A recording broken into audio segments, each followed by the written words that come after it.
Baik, assalamualaikum warahmatullahi wabarakatuh. Waalaikumsalam warahmatullahi wabarakatuh.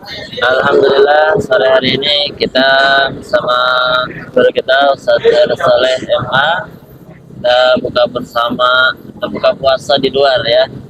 Jadi ini konten pertama untuk acara ini gitu Ustaz. Dan ini memang terpikir secara spontan, sekilas gitu. Kebetulan hari ini kosong juga gitu. Jadi kepikiran, oh kenapa nggak kita bikin konten aja gitu Iya, kan. dimanfaatkan baru. Nah, iya, ini berasal dari keresahan, keresahan para pemuda yang beribadah tapi belajarnya mencela-mencela. Siap. Mencela-mencela itu paham ya, sudah? Siap. Iya, gitu dia. Loncat Jadi sana, loncat sini. daripada kita eh, nggak jelas gitu ya, ya walaupun mencela-mencela, kita punya guru, insya Allah kita manfaatin gitu. Jadi rencananya insya Allah konten ini namanya bukber, buka puasa, bukber, berbuka dan bertanya. Oh iya, Gitu dia. bukber, berbuka dan bertanya. Ya. Bertanya gitu ya. Jadi Siap, kita siap. sambil menunggu waktu berbuka puasa, menunggu azan maghrib, kita manfaatkan untuk bertanya dari keresahan-keresahan kita dalam melaksanakan ibadah gitu ya. Siap. Ada beberapa catatan yang udah saya tulis, namun sebelum itu kita akan memperkenalkan terlebih dahulu guru kita Ustaz Khairul Saleh MA. Silakan Ustaz, boleh disapa teman-teman di rumah. Baik, bismillah, alhamdulillah, wassalatu wassalamu ala rasulillah, summa amma ba'du. Saya Khairul Saleh, enaknya dipanggil Khairul Saleh Al-Maidani ya, sebagai orang Medan ya. Medan. Walaupun saya juga Al-Tangerang karena tahun 92 saya sudah hijrah. Oh, Di dari Medan itu Tangerang. cuma SD dan ibtidaiyah. SMP SMA dan seterusnya lebih banyak di Kabupaten Tangerang, di Kota Tangerang dan Tangerang Raya lah. Kalau sekarang iya. berdomisilinya masuknya di Kabupaten Bogor. Oke. Ya, Kalau Tangerang itu masuknya Banten berarti kan? Ya, kalau Tangerang itu masuknya provinsinya Banten. Berarti Al-Bantani. Oh iya, bisa Al-Bantani. lebih Ya. lebih tenernya Al-Bantani. Lebih tenornya Al-Bantani. Ya, siap, insya Allah. Gitu dia. Itu saja. Kemudian aktivitas saya hanya pendakwah lepas di majelis-majelis tertentu. Ya. Itu saja. Oke, kita langsung pertanyaan aja karena waktunya memang sedikit. Siap. Nanti kita akan buat sesi khusus untuk sharing atau kasih tahu teman-teman bagaimana kita bisa berjumpa gitu ya. Insya Allah. Ini Nanti pun suatu saat kita kumpul-kumpul ya. Iya betul. Ini aja pertemuan saya dengan beliau ini berdasarkan dari keresahan gitu ya. Jadi banyak keresahan-keresahan yang saya sampaikan, saya doakan kepada Allah dan Allah kasih petunjuk gitu ya. Ya, mudah-mudahan konten ini berasal dari keresahan, insya Allah akan menjadi bermanfaat untuk kita semua. Iya. Ini namanya merubah keresahan menjadi anugerah. Anugerah, resah jadi anugerah. Iya. Gitu ya, mantap. Oke, siap. Jadi gini, Sat. Kemarin sempat ada yang bertanya nih sama saya, gitu. Anak muda gitu. Siap. Jadi dia kondisi udah sholat tarawih. Ya, orang-orang udah sholat tarawih. Kemudian karena saya sholat tarawihnya belakangan, biasa seperti biasa jagain anak-anak gitu. Kemudian dia tanya, Bang, saya belum sholat isya, gitu kan? Nah, ini dulu isya dulu atau tarawih dulu, gitu. Kemudian saya jawab, isya dulu dong, gitu. Karena apa? Karena isya lebih wajib. Persis. Dan apa namanya tarawih ini sunnah, maka kamu bisa kerjakan sendiri nanti. Nah, tapi bertanya, kan sholat isyanya imamnya sudah nggak ada nih, udah nggak ada sholat isya. Jadi sholat isyanya nggak berjamaah. Tapi bolehkah sholat isya berjamaah dengan imam tarawih? Gitu. Oh, begitu. Iya, itu Siap. dia. Ya. Ini pertanyaannya tajam, kemudian sudah mulai agak dikulitin, lebih tajam lagi. Oh, gitu ya. Benar Iya. nih baru ya. Iya. Pertanyaan pertama ada. Baru pertama ini udah dahsyat ini ya, Saya Masya Allah. pikir ini ringan-ringan aja gitu ya. Jadi kaidahnya ulama, asal muasalnya sholat itu adalah 5 waktu yang fardu yang wajib. Ya. Itu asal muasalnya. Adapun yang mengiringinya, yang kita kenal istilah rawatib, bentuk jamak dari tartib, tunggalnya tartib, maksudnya yang mengiringi, kita sederhanakan gitu. Iya. Yang kita kenal qobliyah sebelumnya, ba'diyah dan sesudahnya. Itu menyusul kemudian sebagai penyempurna. Dan itu juga termasuk sholat sunnah yang tertinggi derajatnya. Bahkan dibandingkan sholat sunnah qiyamul lail yang bernama witir atau tahajud. Karena ini mengiringin untuk menyempurnakan kekurangan di sana sini yang terdapat dalam sholat fardu atau sholat wajib itu sendiri ya. Iya. Nah, fenomena ini banyak terjadi dan sering ditanyakan di mana-mana ini ya, di media, di kajian-kajian offline online gitu ya. Ketika seseorang terlambat sholat fardu isya, ya di masjid atau musola yang dekat rumahnya atau dimanapun dia menemui. Kemudian dia sudah menemui imam yang di masjid atau musola tersebut sedang melaksanakan sholat sunnah tarawih berjamaah tentunya kan.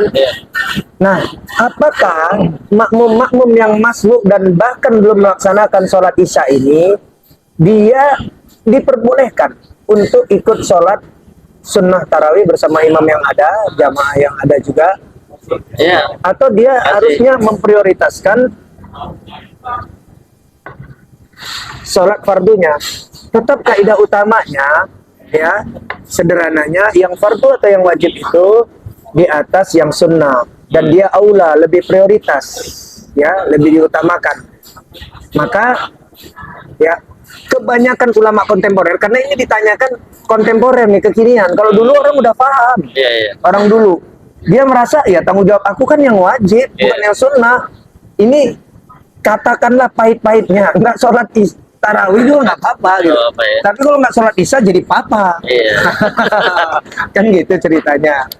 Jadi dia seharusnya sholat isya dulu. Nah kemudian pertanyaannya ya yang berikutnya jauh lebih tajam dari yang pertama.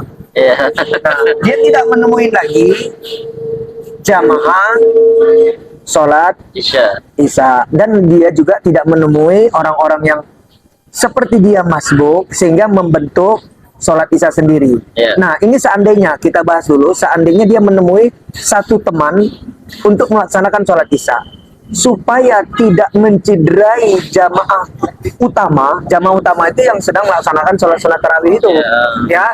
Maka dicari lokasinya biar tidak ada kedengaran dua jamaah yang seolahnya balap-balapan.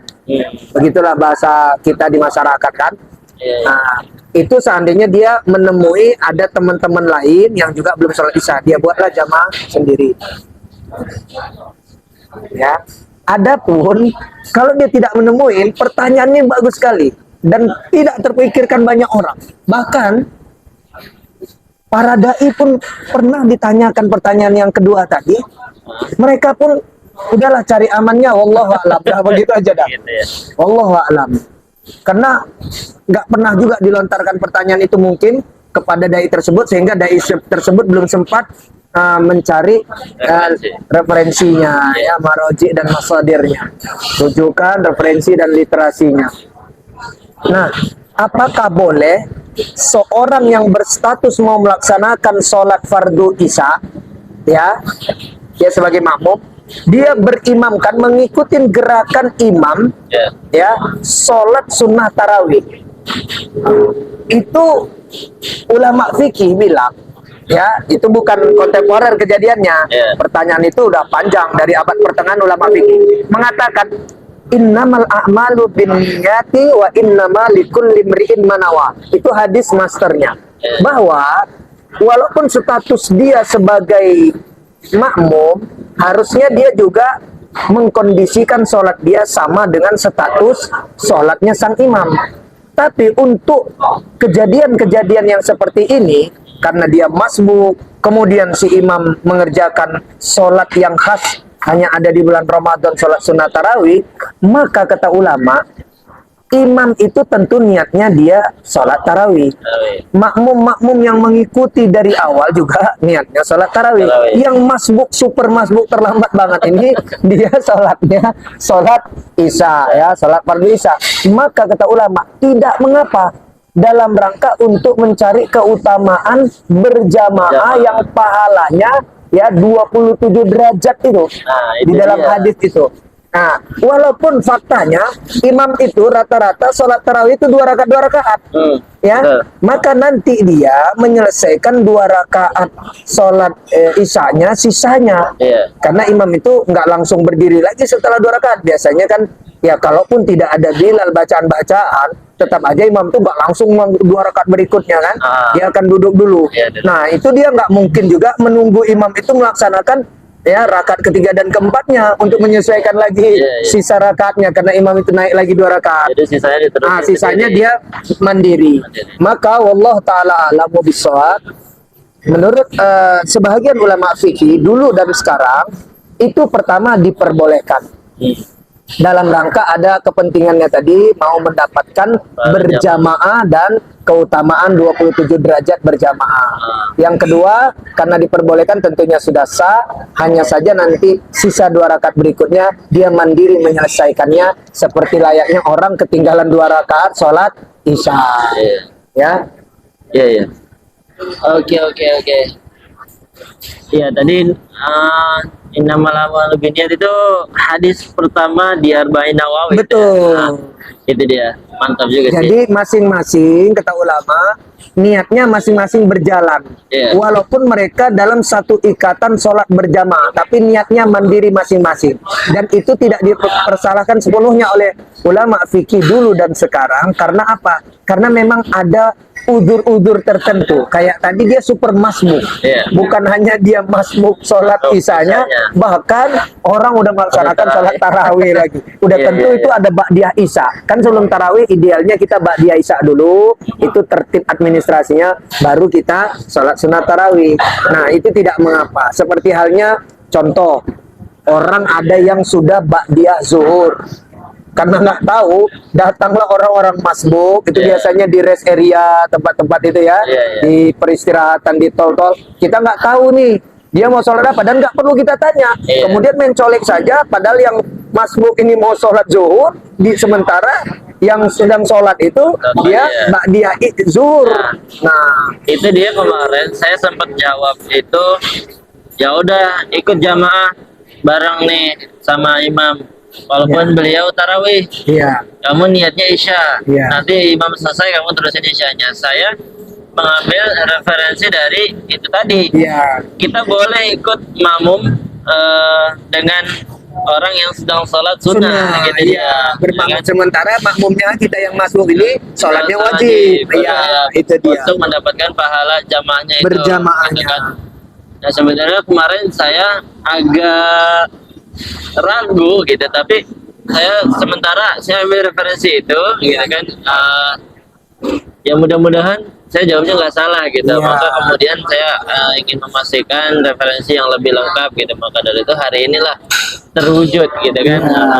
Alhamdulillah. Jadi sebenarnya tidak bisa dikatakan keliru sepenuhnya, tidak sah sepenuhnya, itu tidak begitu, karena faktanya ya kita akan dapatin riwayat hadis Nabi Sallallahu Alaihi Wasallam pernah duduk-duduk bersama sahabat. Tiba-tiba ada sahabat yang masbuk. Ya, ini setelah pelaksanaan sholat fardu ini ceritanya. Oh iya, sudah ada. Berhubung kita akan menyegerakan iftar, jadi kita mari kita buka dulu. Ya. Bismillahirrahmanirrahim. Allahumma laka sunna wa bika amanna wa ala rizqika aftarna bi rahmatika ya arhamar rahimin. Tabat wa ma batallatil uruq wa tabatal ajr insyaallah. Allahumma barik lana fi ma razaqtana wa qina adzabannar. Allahumma qina bi halalika haramika wa qina bi fadlika wa siwaka. Allahumma inna nas'aluka ilman nafi'an wa rizqan thayyiban wa amalan mutaqabbalan. Bismillahirrahmanirrahim. Ini ada air putih, boleh? Tuh wali ini itu.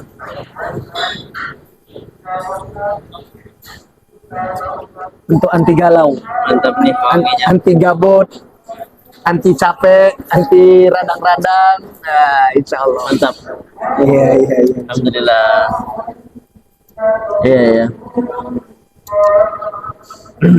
Jadi kita lanjutkan sambil menunggu Oke, makanan berat sambil kita. menunya datang ya. Ya.